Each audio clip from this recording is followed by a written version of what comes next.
નમસ્કાર મિત્રો, web સંકુલના digital platform પર હું નિર્મિત પટેલ આપનું હાર્દિક સ્વાગત કરું છું. પોલિટીના આ એનસીઆરટીની સિરીઝની અંદર એનસીઆરટીના સિરીઝના અગાઉના 3 ચેપ્ટર આપણે ભણી ચૂક્યા અને આજે આપણે ચર્ચા કરવાની છે ચેપ્ટર 4 વિશે. અને ચેપ્ટર 4ની અંદર તમને જોવા મળશે કાયદાની સમજ, કાયદો બને કેવી રીતે, કાયદા કોના દ્વારા બનાવવામાં આવશે અને કાયદાની અંદર લોકપ્રિયતા હોવી જોઈએ કે અલોકપ્રિયતા હોય છે કે વિવાદ જોવા મળે છે. ટૂંકમાં આ બધા જ પ્રશ્નો તમને આજના લેક્ચર થકી મળશે. તો ચલો વધારે વેટ નથી કરતા, લેક્ચરની શરૂઆત કરીએ. એના પહેલાં તમને થોડી ઘણી માહિતી આપી દઉં. હાલની અંદર સીસી મેન્સની લાઈવ બેચની શરૂઆત થઈ ગઈ છે અને આ લાઈવ બેચની અંદર 22 એપ્રિલે મહેશ સરનો ડેમો લેક્ચર હતો. એના પછી Zala sir, Akram sir, Sandeep sir, Darshit sir અને રવિ સર. ટૂંકમાં જેને સીસીની અંદર પ્રિલિમ એક્ઝામમાં સારા માર્ક્સ થતા હોય અને એમને ઈચ્છા હોય કે અમારે મેન્સની અંદરની તૈયારી શરૂ કરી દેવી છે, તો એના માટે વેબ સંકુલની આ લાઈવ એપ્લિકેશન છે અને આ લાઈવ એપ્લિકેશનના માધ્યમથી તમે લાઈવ મેન્સના ક્વેશ્ચન સારામાં સારી રીતે તમે ભણી શકો છો. અને એટલા માટે અલગ અલગ 6 ડેમો લેક્ચર બિલકુલ ફ્રીની અંદર યુટ્યુબ પર મૂકવામાં આવશે. જો તમને આ ડેમો લેક્ચર જોઈને બધી જ વસ્તુ અનુકૂળ આવતી હોય તો તમે આ બેચની અંદર એડમિશન લઈ શકો છો. એના માટે તમારે વેબ સંકુલ લાઈવ એપ્લિકેશન ડાઉનલોડ કરવી પડશે. અને જો તમને એવું હોય કે વધારે ઇન્ફોર્મેશન જોઈએ છે, વધારે માહિતી જોઈએ છે, તો અહીંયા હેલ્પલાઇન નંબર આપેલો છે. આ હેલ્પલાઇન નંબર ઉપરથી માહિતી લઈ લો અને બને ત્યાં સુધી જેટલી ઇન્ફોર્મેશન લેવી હોય એટલી લઈ લો અને વહેલી તકે આ બેચની અંદર જોડાઈ જાઓ એવો ટ્રાય કરજો. ઓકે, ચલો તો લેક્ચરની આપણે શરૂઆત કરીએ. તો લેક્ચરની શરૂઆતની અંદર અહીંયા તમને જોવા મળે છે ચેપ્ટર 4. ચેપ્ટર 4ની અંદર છે કાયદાઓની સમજણ. હવે સમજો, સૌથી પહેલો ક્વેશ્ચન એ થાય કે સાહેબ કાયદાઓની સમજણ, સૌથી પહેલાં કાયદો કોને કહેવાય? કદાચ સીસીઈ મેન્સની અંદર કોઈ લેક્ચર જોઈ રહ્યું હોય અથવા તો સીસીઈ માટેની પ્રિપરેશન કરી રહ્યું હોય, એના માટે જ્યારે તમને કાયદા વિશે લખવાનું કહે તો તમે કાયદા વિશે પહેલાં તો શું લખી શકો? તો સૌથી પહેલાં કાયદો કોને કહેવાય? તો કાયદાની અંદર જ્યારે મારે લખવું હોય તો હું સિમ્પલ ડેફિનેશન આપીને કાયદાને સમજાવી શકું. જેમ કે કાયદો કોને કહેવાય? તો કાયદો એટલે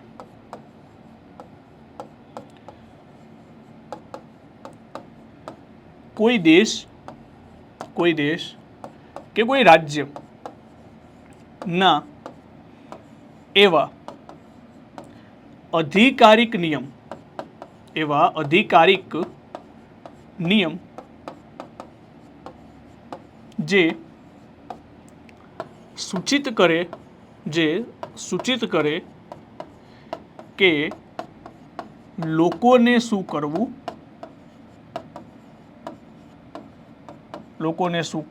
અને લોકોને શું ન કરવું. ટૂંકમાં કાયદાની એવી કોઈ પ્રોપર ડેફિનેશન નથી, પણ આપણે જો લખવું હોય કાયદો એટલે શું તો એવું લખી શકાય. કાયદાનો મતલબ થાય કે દેશ અથવા તો રાજ્યના એવા અધિકારિક નિયમો જે લોકોને શું છે કે કઈ વસ્તુ કરવા જેવી છે ને કઈ વસ્તુ કરવા જેવી નથી. એનો મતલબ શું થાય? ઉદાહરણ તરીકે હું તમને કહું કે અહીંયા લગ્ન કરવાની આપણી ઉંમર ફિક્સ છે, બરાબર? એના માટે કાયદો બનાવવામાં આવ્યો છે કે લગ્ન કરવા માટે છોકરાની ઉંમર 21 વર્ષ હોવી જોઈએ, તો આ એક કાયદો છે.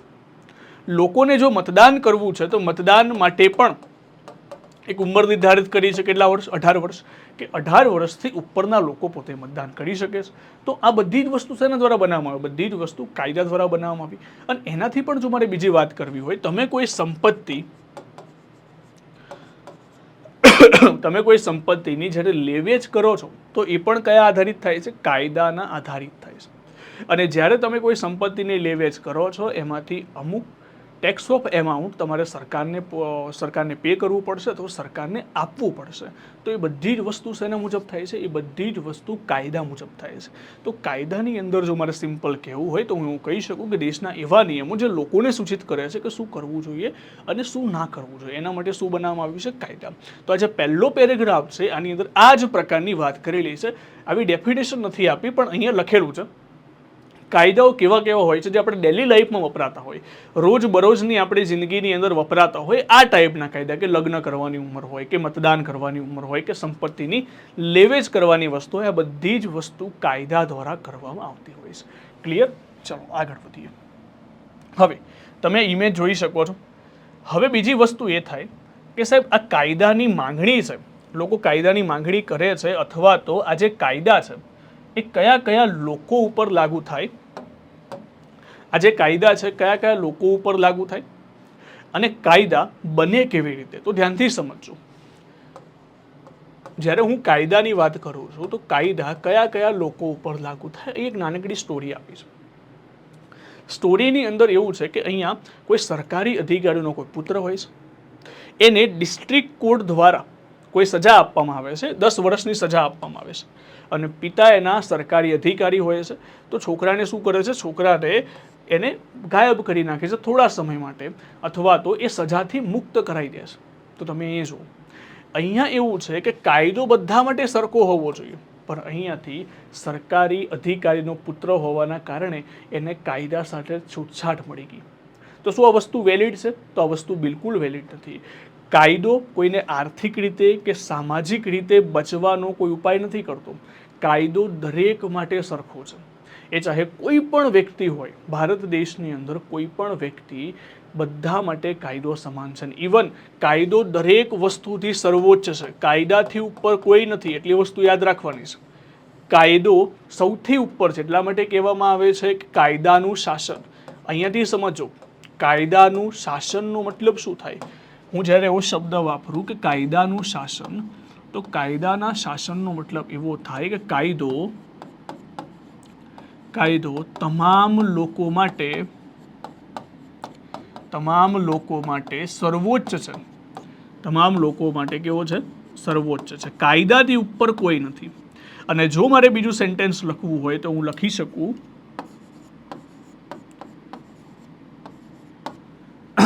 કાયદો તમામ લોકો માટે સર્વોચ્ચ છે અને કાયદો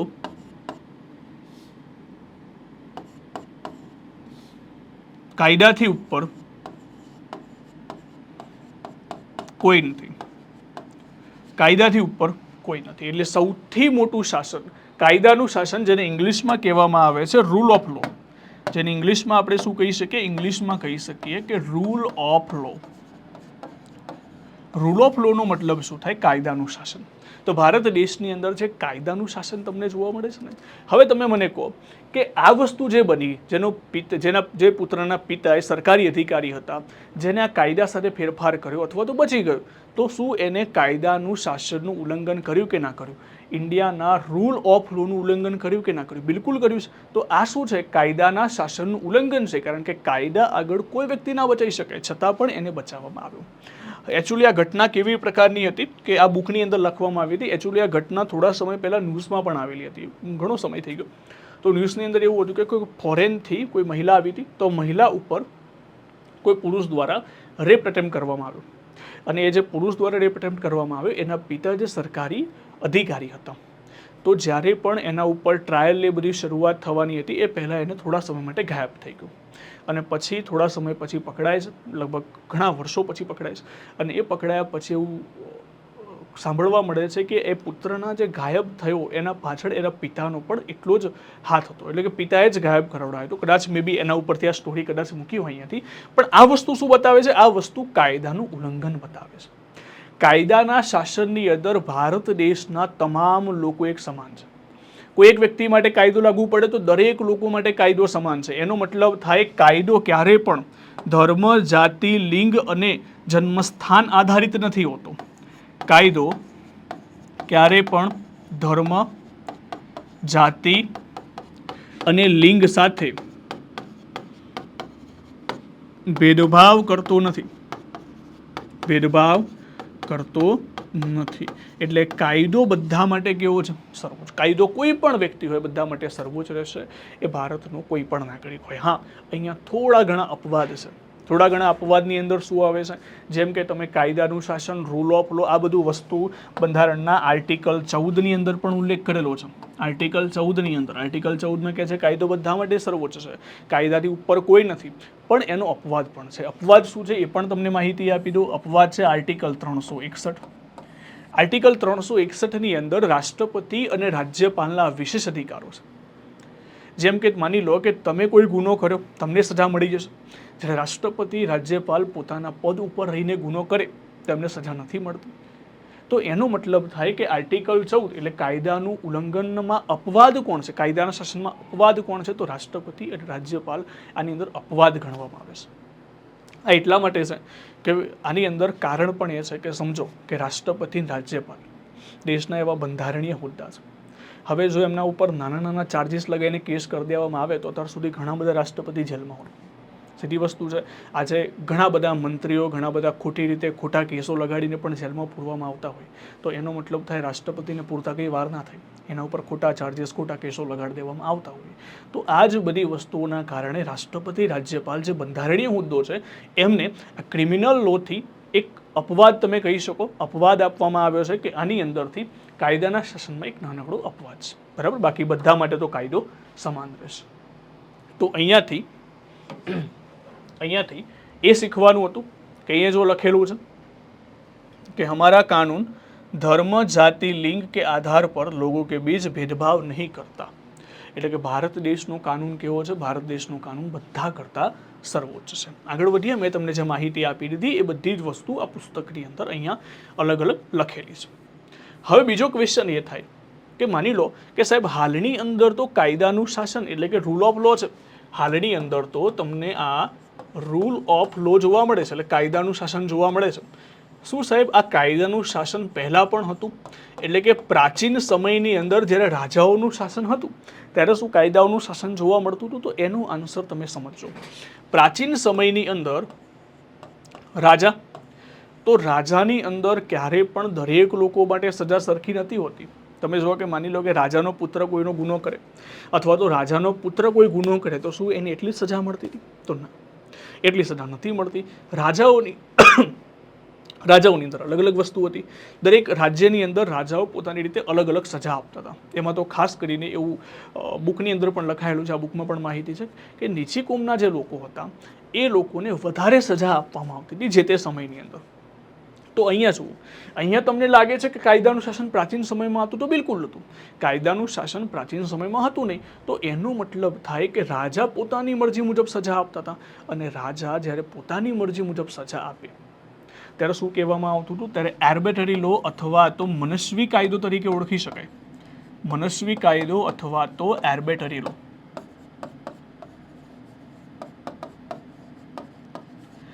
આર્બિટ્રરી લોનો મતલબ શું થાય? આર્બિટ્રરી લોનો મતલબ થાય કે એવો કાયદો જે પોતાના ફાયદા માટે બનાવવામાં આવતું હોય ને તો એને કહેવાય છે આર્બિટ્રરી લો. તો રાજા અથવા તો અંગ્રેજોના સમયની અંદર પણ આવો મનસ્વી કાયદો બને તો, જેનું એક એક્ઝામ્પલ તમને આપી દઉં. જો હવે અંગ્રેજોના આવવાથી ફરક શું પડ્યો? અંગ્રેજોના આવવાથી ફરક એ પડ્યો રાજાઓ દ્વારા અથવા તો આપણા સામાન્ય કાયદાની અંદર જે નીચના વર્ગના લોકો છે એમને જે વધારે સજા મળતી હતી એ અંગ્રેજોના આવવાથી ઓછી થઈ ગઈ. એનું રીઝન છે કારણ કે અંગ્રેજો દરેક ભારતીયોને એક સમાન ગણીને સજા આપતા હતા, બરાબર. અહીંયા તો શું હતું? અહીંયા તો રાજાના સમયમાં શું હતું? અપર કાસ્ટ અને લોઅર કાસ્ટ બંને વચ્ચે ડિફરન્સ હતો. જ્યારે અંગ્રેજોના આવવાથી અંગ્રેજ અને ભારતીય બંને વચ્ચે ડિફરન્સ થઈ ગયો. અંગ્રેજોના મતલબથી બધા ભારતીયો સરખા છે, બધા ભારતીયોને એક સમાન સજા આપવાની કોશિશ કરી હતી અંગ્રેજો દ્વારા. એટલા માટે અંગ્રેજોએ પોતાના ફાયદા માટે ઘણા બધા કાયદા બનાવ્યા હતા, જેની અંદર તમને એક કાયદા વિશે માહિતી આપું કે અંગ્રેજો દ્વારા એક કાયદો બનાવવામાં આવ્યો હતો 1870માં. 1870માં રાજદ્રોહનો કાયદો. હવે 1870માં આજે રાજદ્રોહનો કાયદો બન્યો. શું હતો? તો 1870માં બનાવવામાં આવેલો રાજદ્રોહનો કાયદો એનો મતલબ થાય કે અંગ્રેજોના વિરુદ્ધમાં જો કોઈ લોકો બોલશે ને તો એના ઉપર રાજદ્રોહનો કાયદો લગાવી દેવામાં આવશે. તો મતલબ આ શું થઈ ગયું? અંગ્રેજો પોતાની રીતે કાયદો બનાવતા હતા, પોતાને મન ફાવે એમ કાયદો બનાવતા હતા, અને જ્યારે આવી રીતે કાયદા બનાવે ને એને આર્બિટ્રરી લો કહેવામાં આવશે અથવા તો મનસ્વી કાયદો કહેવામાં આવશે. અને આવો જ એક કાયદો જેનાથી તમે પરિચિત થશો એ છે રોલેક્ટ એક્ટનો કાયદો. એ છે રોલેક્ટ એક્ટનો કાયદો. રોલેક્ટ એક્ટના કાયદા વિશે તમે બધા પરિચિત છો. રોલેક્ટ એક્ટના કાયદાની અંદર શું થયું હતું કે રોલેક્ટ એક્ટના કાયદામાં કોઈ પણ વ્યક્તિની ક્યારે પણ ધરપકડ કરી શકાતી હતી. તો એના માટે 10 માર્ચ 1919ના રોજ જ્યારે રોલેક્ટ એક્ટનો કાયદો લાગુ થયો તો એ સમયની અંદર 2 લોકોની ધરપકડ કરવામાં આવી હતી. એક સૈફુદ્દીન કિચલુ અને સત્યપાલ મલિક. આ 2 લોકો હતા જેનું રોલેક્ટ એક્ટ હેઠળ ધરપકડ કરવામાં આવી. અને એના કારણસર 13 એપ્રિલના રોજ જલિયાવાલા ખાતે દરેક લોકોની સભા મળી અને સભાની અંદર આનો વિરોધ, આ કાયદાનો વિરોધ કરવાનો લોકોએ વિચાર્યું. તો 13 એપ્રિલના રોજ અમૃતસર ખાતે જલિયાવાલા બાગની અંદર જ્યારે બધા લોકો ભેગા થયા ત્યારે એ વખતે જનરલ ડાયર દ્વારા કોઈ પણ ચેતવણી વગર ડાયરેક્ટલી ગોળીબાર કરવામાં આવ્યો. અને અહીંયા તમે જોઈ શકો છો કે એ જે ગોળીબારનું ચિત્ર પણ અહીંયા આપેલું છે. જો અહીંયા જ્યારે ગોળીબાર કરવામાં આવ્યો તો આ જનરલ ડાયર અને અંગ્રેજો દ્વારા અહીંયા ગોળીબાર કર્યો હતો. આ હતી એન્ટ્રસ્ટ, એટલે કે અહીંયાથી એન્ટ્રી લીધી. અહીંયા એક ગેટ હતો પાછળની તરફ, અહીંયા ગેટ હતો, પણ આ ગેટ બંધ કરવામાં આવ્યો તો બંધ હતો ગેટ. એટલે લોકોએ શું કર્યું હતું, લોકોએ પોતાના બચવા માટે અહીંયા આ જે કૂવો હતો એની અંદર જંપ લાયા હતા અને એની અંદરથી ઘણા બધા લોકોના મૃત્યુ થઈ ગયા, હજારો લોકોના અહીંયા મૃત્યુ થયા હતા. તો તમે અહીંયા વિચાર કરો કે 1919નો આ કાયદો શું રૂલ ઓફ લો હતો, કાયદાનું શાસન હતું? તો બિલકુલ નહોતું, એના ઓપોઝિટમાં હતું. તો ટૂંકમાં તમે અહીંયાથી એ સમજવાનું છે કે કાયદાનું શાસન એટલે શું થાય. કાયદાનું શાસનનો મતલબ થાય, રૂલ ઓફ લોનો મતલબ થાય કાયદો બધા માટે સમાન હોવો જોઈએ. અહીંયા જ્યારે પણ કોઈ વસ્તુનો વિરોધ કરો છો જેના કારણે આ વસ્તુ બની હતી એ વસ્તુ ના બનવી જોઈએ, તો આ રૂલ ઓફ લો ના ગણાય, આ તો રૂલ ઓફ લોનું ઉલ્લંઘન ગણવામાં આવશે. રૂલ ઓફ લોનું શું છે, ઉલ્લંઘન ગણવામાં આવશે. ઘણી બધી વાર એવું કહેવામાં આવે છે કે રૂલ ઓફ લો અથવા તો કાયદાનું શાસન એ અંગ્રેજો લાવ્યા હતા, પણ આ વસ્તુ તદ્દન ખોટી છે. અંગ્રેજો કાયદાનું શાસન લાવ્યા જ નહોતા. અહીંયા જો અંગ્રેજો કાયદાનું શાસન લાવ્યા હોત તો આ પ્રકારની વસ્તુ બની જ ના હોત. તો સાહેબ રૂલ ઓફ લો ભારતમાં આવ્યો કેવી રીતે, તો ધ્યાનથી સમજો. રૂલ ઓફ લોની વાત એવી છે કે ભારત દેશની અંદર જનરલી ભારત દેશની અંદર તો પહેલાં રાજાવાડી સિસ્ટમ હતી. હવે રાજાવાડી સિસ્ટમની અંદર દરેક લોકો માટે પાછો કાયદો અલગ અલગ બનતો હતો. એટલે ભારતના ઘણા બધા લોકો એવા હતા જે બહાર જઈને વકીલાત કરી. હવે બહાર જઈને વકીલાત કરી એમને જોયું કે ભારત દેશ બીજા બધા દેશોની અંદર જોયું કે બીજા બધા દેશોમાં કાયદા અલગ છે. ઇવન બ્રિટનની અંદર, બ્રિટન દેશની અંદર રૂલ ઓફ લો હતો. એટલે તમે વિચાર કરો, બ્રિટન દેશની અંદર શું હતું કે બ્રિટન દેશની અંદર જે લોકો રહેતા હતા એ લોકો માટે કાયદો સમાન. અહીંયા સમજો ધ્યાનથી.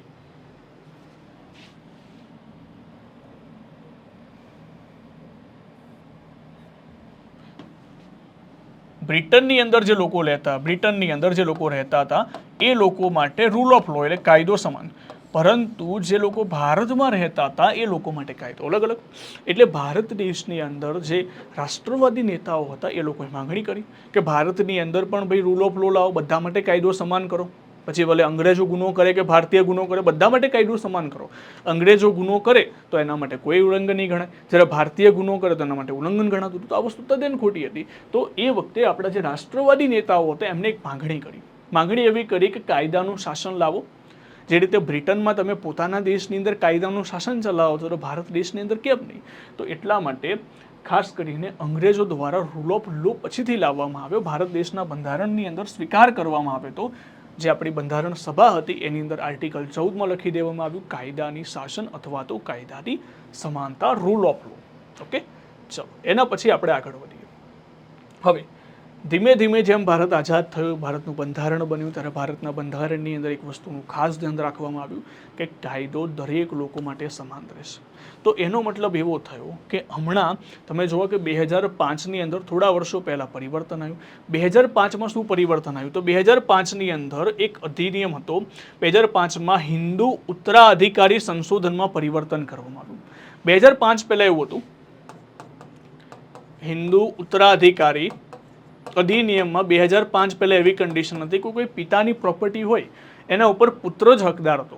પણ આ હિન્દુ ઉત્તરાધિકારી 2005માં પરિવર્તન કરવામાં આવ્યું. કહી દેવામાં આવ્યું કોઈ પિતાની પ્રોપર્ટી ઉપર પુત્ર પુત્રી અને માતા સમાન અધિકાર ધરાવે છે, એટલે કે સમાન રૂપે વહેંચણી કરવામાં આવશે. તો જો અહીંયા જ્યારે સરકારને એવું લાગ્યું કે અહીંયા દરેક લોકોના હક આપવા જોઈએ ત્યારે આ પ્રકારના સંશોધન કરીને હક પણ આપવામાં આવે. સમજાયું? તો અહીંયાથી આપણને ખબર પડે કે અહીંયાથી સરકાર કાયદાઓમાં પરિવર્તન પણ કરી શકે છે. તો અહીંયાથી તમારો ક્વેશ્ચન એ થાય કે સાહેબ ઠીક છે, ચલો સરકાર કાયદામાં પરિવર્તન કરી શકે છે, પણ નવા કાયદા બને ક્યાંથી? કેવી રીતે કાયદા બનાવવામાં આવશે? કાયદાનો વિચાર કેવી રીતે આવે છે? તો એની એક નાનકડી સ્ટોરી પણ છે. અહીંયા એક સરસ મજાની સ્ટોરી પણ તમને આપેલી છે. જેમ કે નવા કાયદા બનાવવાની જરૂર શા માટે પડે? તો જો નવા કાયદા બનાવવાની જરૂર એ રીઝનથી પડે છે જેમ કે અહીંયા સરસ મજાની એક સ્ટોરી આપેલી છે ઘરેલું હિંસા એટલે કે ડોમેસ્ટિક વાયલન્સની. સામાન્ય રીતે પહેલાંના સમયની અંદર એવું જોવા મળતું હતું કે પહેલાંના એટલે કે હમણાંના થોડા સમયની અંદર પુરુષ જે છે મહિલા ઉપર અત્યાચાર કરે, એના જોડે મારપીટ કરે, ગેરવર્તણૂક કરે, કાં તો માનસિક રીતે જો એને હેરાન કરે, તો આ બધી જ વસ્તુને આપણે કહીએ છીએ ઘરેલું હિંસા એટલે કે ડોમેસ્ટિક વાયલન્સ. જે પહેલાં આવો કોઈ કાયદો નહોતો. 2005-6ની આસપાસ લોકોએ એટલો બધો વિરોધ કર્યો, જેના કારણે આ કાયદો આવે. તો લોકોને ખબર જ નથી પહેલાં સમયની અંદર કે આવો પણ કંઈક કાયદો હોય. તો એની એક નાનકડી સ્ટોરી આપવામાં આવી છે, એ સમજજો. અહીંયા બે વ્યક્તિઓ વાત કરી રહ્યા છે. એક વ્યક્તિ બીજાને કહી રહી છે કે આજનું તમે પેપર જોયું, આજના પેપરની અંદર મહિલાઓ વિશે ઘણી મોટી વાત કરવામાં આવી છે અને પેપરની અંદર લખવામાં આવ્યું છે, ન્યૂઝપેપરમાં આપવામાં આવ્યું છે કે મહિલાઓનો અધિકાર મળ્યો, મહિલાઓને ઘરેલું હિંસા એટલે કે ડોમેસ્ટિક વાયલન્સનો એક જાતનો અલગથી કાયદો બનાવવામાં આવ્યો. તો આ બીજી મહિલા કહે છે કે મહિલાઓ માટે તો મળ્યો છે, ઘણું સારું કહેવાય, એના માટે ઘણો સંઘર્ષ કરેલો છે. તો એ સંઘર્ષની સ્ટોરી કહેવામાં આવે છે, કઈ રીતે સંઘર્ષ કરવામાં આવ્યો. તો અહીંયા 1991ની અંદર સરકારી ઓફિસની એક વાત છે. સરકારી ઓફિસમાં બે મહિલાઓ હોય છે, જેમાં પહેલી મહિલા એવું કહે છે કે મારા પતિ દ્વારા મને બહુ મારવામાં આવે છે અને એ શરમના કારણે હું ક્યાંય જઈ પણ નથી શકતી, હું ક્યાંય બોલી પણ નથી શકતી. સૌથી પહેલો કેસ અહીંયા. બીજી મહિલા દ્વારા એવું કહેવામાં આવે છે કે મારો પુત્ર અને મારી પુત્ર વધુ દ્વારા મને ત્રાસ આપવામાં આવે છે અને મારા બેંક એકાઉન્ટ્સ પણ એ લોકો ખાલી કરી રહ્યા છે અને મને ઘરની બહાર કાઢી નાખવાની પણ ધમકી આપે છે. તો આ બે ટાઈપ મહિલાઓના કેસ સરકારી ઓફિસમાં આવે છે. તો પેલા જે ઓફિસર હોય છે એમના દ્વારા કહેવામાં આવ્યું કે એક કામ કરો, તમે પોલીસમાં ફાઇલ કરો, પોલીસમાં રિપોર્ટ કરો, પોલીસમાં એફઆરઆઈ કરો. જ્યારે એફઆઈઆર કરો, પોલીસમાં એફઆઈઆર કરવાની વાત કરી ત્યારે પેલી મહિલાએ એવું કહ્યું કે ના, હું એવી રીતે નથી કરવા માંગતી, બસ મારે એટલું જોઈએ છે કે મારપીટ બંધ થઈ જવી જોઈએ. અને આજે બીજા મહિલા છે એ એવું કહેવા માંગે છે કે બસ મારે એટલું જોઈએ છે કે એ મને ઘરમાંથી બહાર ના કાઢે. તો ટૂંકમાં જુઓ કે અહીંયા પોલીસમાં જવું નહોતું. અને બીજી વસ્તુ, ઘરેલું હિંસા માટે એ સમયમાં કોઈ કાયદો હતો નહીં. એ સમયની અંદર કાયદો હતો માત્ર ને માત્ર ક્રિમિનલ લો. ક્યારે પણ સિવિલ લોની અંદર ઘરેલું હિંસા મૂકવામાં જ નથી આવી. ક્રિમિનલ લોનો મતલબ શું થાય? ક્રિમિનલ લોનો મતલબ થાય મર્ડર થાય, ચોરી થાય, આવી બધા મોટા મોટા કેસો. જ્યારે આ કેસની અંદર એવું ગણવામાં નહોતું આવતું. તો એટલા માટે મહિલાઓને લાગ્યું કે આ વસ્તુની આપણે માંગણી કરવી જોઈએ. હંમેશા જ્યારે તમે કોઈ વસ્તુની માંગણી કરો ને ત્યારે એ વસ્તુ ઘણી બધી વાર કાયદા સ્વરૂપે અથવા તો યોજના સ્વરૂપે સરકાર દ્વારા આપવામાં આવતી હોય છે. તો અહીંયા તમામ મહિલાઓ ભેગી થાય છે, તમામ મહિલાઓ ભેગી થાય છે અને પોતાની વાત રજૂ કરે છે. એની અંદર ખાસ કરીને 1999ની અંદર વકીલોનું એક સંગઠન હોય છે જેનું નામ છે લોયર્સ કલેક્ટિવ. આ લોયર્સ કલેક્ટિવ શું કરે છે? બધા વકીલો જેટલા પણ લોકો હોય છે બધા ભેગા થાય છે અને ભેગા થઈને એક મુસદ્દો તૈયાર કરે છે કે મહિલાઓને ઘરેલું હિંસામાં આટલા કાયદા મળવા જોઈએ. જેમ કે કયા કાયદા? જેમ કે મહિલાઓને કહી દેવામાં આવ્યું કે મહિલાઓ જોડે કોઈ પણ પ્રકારનું ગેરવર્તન ના થવું જોઈએ, મહિલાઓને મારપીટ ના કરવી જોઈએ, એટલે મહિલાઓ પર કોઈ જાતની મારપીટ ના કરવી જોઈએ, મહિલાઓને એ હદથી શોષણ ના કરવું જોઈએ, એટલે શારીરિક રીતે કે માનસિક રીતે કે આર્થિક રીતે કોઈ પણ જાતનું એમની પાસે શોષણ ના થવું જોઈએ. એ તમામ વસ્તુની લિસ્ટ આ લોયર્સ કલેક્ટિવ દ્વારા બનાવવામાં આવે છે અને એ બનાવીને એક સરકારને રિપોર્ટ કરવામાં આવે છે કે અમારી આટલી માંગણી છે, તમે આના માટે સંસદમાં એક બિલ પારિત કરો અથવા તો સંસદમાં એને મંજૂરી અપાવો. અને એ મુજબ સંસદની અંદર એક બિલ પારિત કરવામાં આવ્યું. સંસદમાં બિલ પારિત કરવામાં આવ્યું 2002ની અંદર. 2002માં જ્યારે બિલ પારિત કરવામાં આવ્યું એ પછી આ જેટલા લોકોએ માંગણી કરી હતી એ લોકોએ જોયું કે આ બિલની અંદર આપણે જે માંગણી કરી હતી સરકારે માંગણી તો સ્વીકારી જ નથી. આપણે જે ઘરેલું હિંસામાં જેટલા મુદ્દા રાખ્યા હતા એ મુદ્દાનો તો સરકાર સ્વીકાર જ નથી કર્યો. તો પછી હવે શું કરવું? તો આ લોકોએ પોતાનું પ્રોટેક્શન કર્યું. આ લોકોએ શું કર્યું? પ્રોટેસ્ટ કર્યો. પ્રોટેસ્ટ કરીને રેડિયો, ટીવી, ટેલિવિઝન દરેક જગ્યાએ આંદોલન કરીને સરકારને વાત રજૂ કરી કે અમારા જે મુદ્દા છે એ તમે આ બિલની અંદર મૂકો, તમે તો બીજા જ મુદ્દા લઈને આવી ગયા. તો એટલા માટે સરકારની એટલે કે સંસદની જે સ્થાયી કમિટી છે એટલે કે સ્ટેન્ડિંગ કમિટી છે, આ સ્ટેન્ડિંગ કમિટી એમની વાત સાંભળી. સંસદની જે સ્થાયી કમિટી એટલે સ્ટેન્ડિંગ કમિટીએ વાત સાંભળી. એમના દ્વારા કહેવામાં આવ્યું, લોકસભા અને રાજ્યસભાને કહી દેવામાં આવ્યું કે જો હવે આ જે બિલ બનશે એની અંદર મહિલાઓના જે ઘરેલું હિંસાના જે આ લોકોએ રિકમેન્ડ કરી હતી, આ લોકોએ જે સજેશન કર્યું હતું એ મુજબના મુદ્દા તમારે લેવા પડશે. અને એ મુજબનું બિલ 2005ની અંદર સંસદનું નવું વિધેયક પસાર થયું અને 2006ની અંદર ઘરેલું હિંસા મહિલા સુરક્ષા કાનૂનને શું કરવામાં આવ્યું? લાગુ કરવામાં આવ્યું. તો તમે જુઓ અહીંયાથી કાયદા બનાવવાની પ્રોસિજર શું થઈ ગઈ? કાયદા બનાવવાની પ્રોસિજર એવી થઈ ગઈ કે લોકોએ માંગણી કરી, લોકો જોડે અન્યાય થઈ રહ્યો હતો તો લોકોએ માંગણી કરી અને એ લોકોની માંગણી કોને સાંભળી? સંસદ દ્વારા સાંભળવામાં આવી અને સંસદે એના ઉપર શું બનાવી દીધો? કાનૂન બનાવી દીધો. તો કાનૂન બનવાની આ પ્રોસિજર છે, કાયદો બનવાની આ પ્રોસિજર છે કે આ રીતે કાનૂન બને છે. અંગ્રેજોના સમયની અંદર ક્યારે પણ આ રીતે કાયદો બનતો જ નહોતો, કારણ કે અંગ્રેજો આપણી વાત જ નહોતા સાંભળતા. અને એટલા માટે સંસદનું કામ આ પણ છે કે લોકોની જે પ્રમાણે માંગણી છે એ પ્રમાણે માંગણી મુજબ એમના યોગ્ય કાયદા બનવા જોઈએ. ક્લિયર? ચલો હવે આગળ વધીએ. અહીંયા જો અહીંયા બહુ સરસ મજાની વસ્તુ આપેલી છે. અહીંયા વસ્તુ લખેલી છે equal relation are violence free, એટલે કે જ્યારે અહીંયા બે પિક્ચર્સ આપેલા છે, જ્યારે પતિ અને પત્ની બે એક સાથે હોય છે ને ત્યારે વાયોલન્સની ઘટના આવી રીતે જોવા નથી મળતી. એટલા માટે કહેવામાં આવે છે કે સરખો જે સંબંધ હોય છે એમાં હિંસા જે તમને જોવા મળશે નહિવત જોવા મળશે તો બંને લોકો સમાન હશે. ત્યારે એક વસ્તુની અંદર ઊંચ નીચ આવી જશે. માની લો કે કોઈ મહિલા ક્યારે પણ પુરુષ ઉપર ટોટલી ડિપેન્ડિંગ હોય ત્યારે આ બધી વસ્તુની ઘટના બનતી હોય છે. એટલે ખાસ કરીને બંને ઇક્વલ્સ દરજ્જાના હોવા જોઈએ, બંને ઇક્વલ્સ હોવા જોઈએ તો આ પ્રકારની ઘટના ઓછી જોવા મળે છે. અને બીજી એક વસ્તુ બહુ સરસ મજાની લખી છે અહીંયા, એ લખવામાં આવ્યું છે કે મહિલાઓ ઉપર જ્યારે અત્યાચાર થાય છે ત્યારે મહિલાઓને એ વખતે પીડિત નથી કહેવાનું, પણ મહિલાઓને શું કહેવામાં આવ્યું છે? સર્વાઈવર તરીકે ઓળખવામાં આવશે. તો આ એક શબ્દ પણ સરસ મજાનો સજેસ્ટ કરવામાં આવ્યો હતો કે જ્યારે પણ મહિલાઓ ઉપર આવી ઘરેલું હિંસા કરવામાં આવશે તો એનો મતલબ છે કે મહિલા પીડિત નથી પરંતુ મહિલા સર્વાઈવર છે. બરાબર? તો આ એક શબ્દ પણ અહીંયા જોવા મળે છે.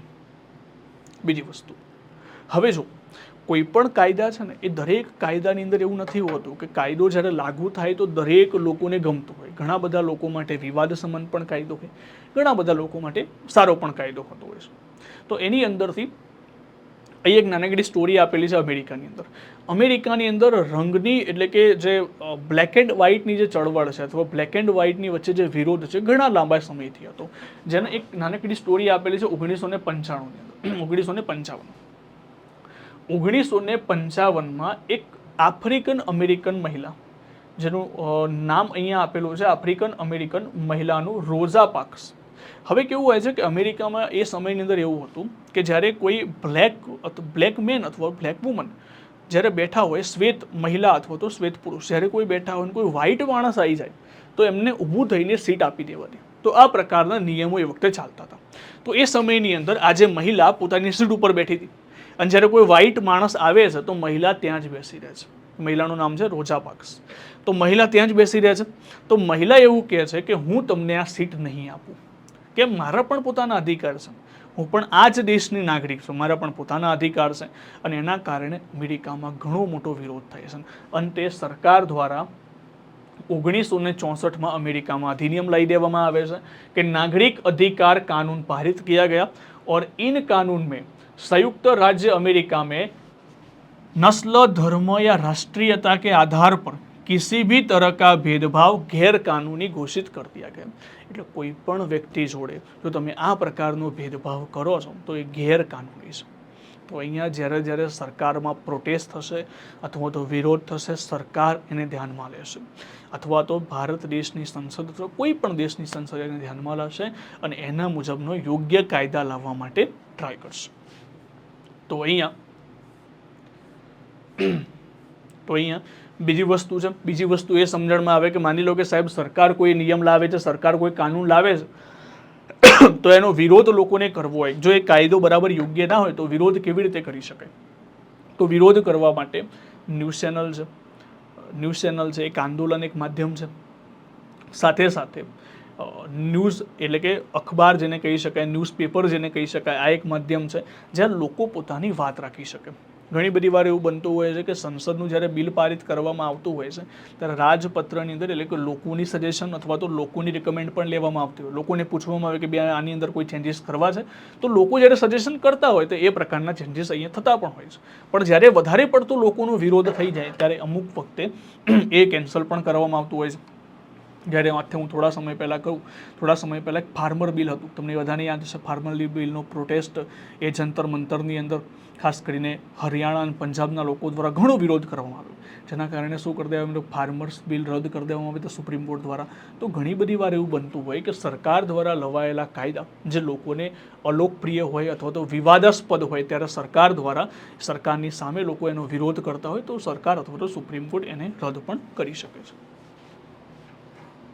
હવે એના પછી ઘણા બધા કાયદાની અંદર વિરોધ થયેલો છે. આ મહિલા તમે જોઈ શકો છો, આ મહિલાનું નામ છે શર્મિલાજી. હવે આ શર્મિલાજી હતા, એમના દ્વારા આસ્ફા એક્ટનો વિરોધ કરવામાં આવ્યો. તો આર્મ ફોર્સિસ એક્ટ લગાવવામાં આવતું હતું, તો 16 વર્ષ સુધી અનશન ઉપર હતા. કેટલા વર્ષ સુધી? 16 વર્ષ સુધી અનશન ઉપર હતા, અને 16 વર્ષ પછી એમનો જે ઉપવાસ તૂટ્યો હતો. તો અહીંયા આસ્ફા એક્ટના વિરુદ્ધની અંદર આસ્ફા એક્ટ જે લગાવવામાં આવે તો એના વિરુદ્ધમાં એને પ્રોટેસ્ટ કરેલું હતું. સાથે સાથે ઘણા બધા લોકો આજ પણ તમે જુઓ કે લદ્દાખની અંદર ઘણો બધો વિરોધ ચાલી રહ્યો છે, અને લદ્દાખની અંદર વિરોધ ચાલી રહ્યો છે. તો વિરોધની અંદર લોકો એમની સાથે જોડાય છે. જો આ વિરોધ ઘણીવાર મોટો થઈ જતો હોય તો સરકાર એને ધ્યાનમાં પણ આપે છે. જોકે સરકારે નાનામાં નાની વાતને ધ્યાનમાં આપવી જોઈએ કે લોકોની દરેક વસ્તુને કાયદા સ્વરૂપે અથવા તો ક્યાંક ને ક્યાંક લોકોની કલ્યાણ માટે કાર્ય કરવું જોઈએ. બરાબર? એ રાજનીતિનો વિષય છે, એના અંદર આપણે નહીં પડીએ. પરંતુ જે જગ્યાએ ખાસ કરીને આવા પ્રોટેસ્ટ કરવામાં આવે છે, જે જગ્યાએ આવા વિરોધ કરવામાં આવ્યા છે, તો એના મુજબ સંસદ અથવા તો ઘણી બધી અલગ અલગ દેશોની અંદર પણ ચેન્જીસ કરવામાં આવેલા છે. તો અહીંયાથી તમારે એક વસ્તુ યાદ રાખવાની છે. શું લખેલું છે અહીંયા ધ્યાનથી સમજજો कि हम अपनी आलोचना करते हैं इस प्रकार हमें इस बात को सदा ध्यान में रखना चाहिए कि लोगों की जितनी हिस्सेदारी होगी, जितने उत्साह से वो जुड़ेंगे, उतना ही संसद को अपना काम सही ढंग से करने में मदद मिलेगी. तो જેટલા લોકો અહીંયા વધારે જોડાશે, કોઈ પણ જાતનો વિરોધ હોય, જેટલા લોકો વધારે જોડાશે, કારણ કે આની અંદર કેવું હોય, એક નાનકડી જગ્યા ઉપર જો વિરોધ થાય તો સરકાર અથવા તો સંસદ એટલું બધું ધ્યાને નથી લેતી. પણ જો ભારત દેશની અંદર મોટા પાયે જ્યારે વિરોધ થતો હોય તો ખાસ કરીને સંસદ અથવા સરકાર દ્વારા એને ધ્યાનમાં લેવામાં આવે છે. એટલે તમે એવું વિચારી શકો કે સંસદને પોતાનું યોગ્ય કામ કરવા માટે લોકોનું એકઠું થવું પણ એટલું જરૂરી છે કે લોકો જો ભેગા થઈને કહેશે કે તમારે આ જ પ્રમાણે કાર્ય કરવાનું છે તો એ પ્રમાણે કરવું પણ પડશે. જો નહીં કરે તો 5 વર્ષે ઇલેક્શન આવે છે. સીધી વસ્તુ છે. ટૂંકમાં અહીંયા લોકોની એટલી જવાબદારી બને છે જેટલી જવાબદારી સરકારની છે. તો અહીંયા ટૂંકમાં આખા ચેપ્ટરની અંદર શીખવા જેવી માહિતી શું હતી? જો આજે એનસીઆરટીની જે આ સિરીઝ છે, આની અંદર તમારે માત્ર ને માત્ર અમુક વસ્તુ સમજવાની રહેશે. ધીમે ધીમે જેમ આપણે આગળ જતા જઈશું, ધોરણ 9, ધોરણ 10, એટલે એની અંદર ફેક્ચ્યુઅલ ડેટા પણ આવશે, સાથે સાથે સમજણવાળી પણ ઘણી બધી વસ્તુ આવશે. એટલે તમે જો એવું વિચારતા હોય કે આની અંદરથી આપણે કેટલું વાંચવું, કેટલા ફેક્ટ્સ તૈયાર કરો, તો ફેક્ટ્સ બને એટલા ઓછા આવશે. આગળના ધોરણની અંદર તમને જોવા મળશે, પણ હાલની અંદર બને એટલા ફેક્ટ્સ ઓછા આવશે. અહીંયા માત્ર ને માત્ર સમજ મેળવવાની કે કાયદો કેવી રીતે બને છે, કાયદાની અંદર સરકારની શું ભૂમિકા છે, લોકોની કેટલી ભૂમિકા છે, એ બધી વસ્તુ આ જે ચેપ્ટર હતું એની અંદર હતું. ફરી તમને એકવાર રિવાઇઝ કરાવી દઉં કે કાયદાની સમજની અંદર હતું શું. સૌથી પહેલાં આપણે કાયદાની ડેફિનેશન સમજ્યા. કાયદો શું કહેવાય? તો કાયદાની અંદર મેં તમને જે વાત કરી કે કોઈ એવા નિયમો જે લોકોને સૂચિત કરે કે કયું વસ્તુ સાચું છે, કયું વસ્તુ રોંગ છે, એને આપણે કાયદો ગણીએ છીએ. હવે કાયદો શું દરેક લોકો માટે સમાન લાગુ થશે? તો બિલકુલ કાયદો દરેક લોકો માટે સમાન લાગુ થાય. અને જો કાયદો દરેક લોકો માટે સમાન લાગુ થાય એનો મતલબ શું થઈ જાય? કાયદો બધા માટે સર્વોચ્ચ છે, કાયદો બધા માટે સમાન છે, એનો મતલબ થાય રૂલ ઓફ લો છે. તો રૂલ ઓફ લોની અંદર ઘણી બધી અપવાદ સ્વરૂપે પણ છે. જેમ કે મેં તમને કહ્યું, આર્ટિકલ 361ની અંદર રાષ્ટ્રપતિ અને રાજ્યપાલને થોડા ઘણા વિશેષ અધિકારો આપવામાં આવે છે, જે અમુક ક્રિમિનલ લોની અંદર એમને પોતાના પદ ઉપર રહીને કરે તો પણ એ સજાને યોગ્ય ગણાતા નથી. એના પછી આપણે જોયું કે પહેલાંના સમયની અંદર શું કાયદા આવી રીતે બંધ હતો. તો પહેલાંના સમયમાં રાજાની અંદર રૂલ ઓફ લો જોવા નહોતું મળતું. એના પછી અંગ્રેજોનું શાસન આવ્યું તો અંગ્રેજોના શાસનની અંદર પણ રૂલ ઓફ લો જોવા નહોતું મળતું. જેમ કે 1870નો જે કાયદો હતો, 1919નો જે કાયદો હતો, આની અંદર ક્યારેય પણ આપણે રૂલ ઓફ લો જોવા નહોતું મળ્યું. પણ આપણા જે બહારના લોકો જે ગયા એમને જોયું કે બહાર તો રૂલ ઓફ લો ચાલે છે, કાયદાનું શાસન ચાલે છે, બધા માટે કાયદો સમાન છે, તો ભારતમાં કેમ નહીં? તો એટલા માટે બંધારણ સભાના લોકો દ્વારા આર્ટિકલ 14ની અંદર કાયદાની સમાનતા પણ ઉમેરવામાં આવી. એના પછી આપણે જોઈએ છે કે કાયદો બને કેવી રીતે. તો કાયદો ઘણી બધી વાર એવી રીતે બનતો હોય કે લોકોની માંગણીઓ હોય, લોકોની માંગણીઓ સાંભળીને સંસદ એની અંદર પરિવર્તન કરતી હોય. તો સંસદે બનાવેલો કાયદો જ્યારે લોકો વિરોધ કરે તો એની અંદર પણ પરિવર્તન આવતું હોય છે. બસ એટલી જ વસ્તુ અહીંયાથી શીખવા જેવી હતી જે આ ચેપ્ટરની અંદર હતી. બરાબર છે? તો આવી રીતે નેક્સ્ટ લેક્ચરની અંદર નેક્સ્ટ ચેપ્ટરમાં આપણે મળીશું. ત્યાં સુધી જય હિન્દ, જય ભારત.